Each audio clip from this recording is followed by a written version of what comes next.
తెలంగాణలోని పంచాయతీ ఎన్నికల్లో తెలుగుదేశం పార్టీ సత్తా చాటుతుంది. 2004 నుంచి తెలుగుదేశం పార్టీ తెలంగాణలో అధికారంలో లేకపోయినా క్యాడర్ మాత్రం క్షేత్రస్థాయిలో బలంగానే పోరాడుతున్నారని ఈ ఎన్నికలు రుజువు చేస్తున్నాయి. తెలంగాణలో బలమైన పక్షాలుగా ఉన్న అధికార కాంగ్రెస్, ప్రతిపక్ష బీఆర్ఎస్ పార్టీలకు షాక్ ఇస్తూ తెలుగుదేశం పార్టీ కార్యకర్తలు పంచాయతీల్లో పసుపు జెండా ఎగరవేస్తున్నారు.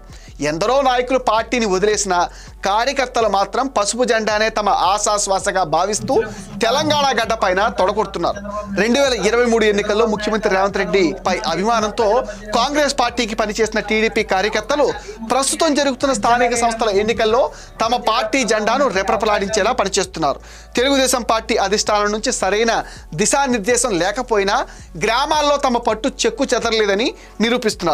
ప్రస్తుతం తెలంగాణలో జరుగుతున్న పంచాయతీ ఎన్నికల్లో ఉమ్మడి ఖమ్మం, నల్గొండ, వరంగల్ జిల్లాల్లో టీడీపీ ప్రభావం చాలా స్పష్టంగా కనిపిస్తోంది. ఉమ్మడి పాలమూరు జిల్లాలో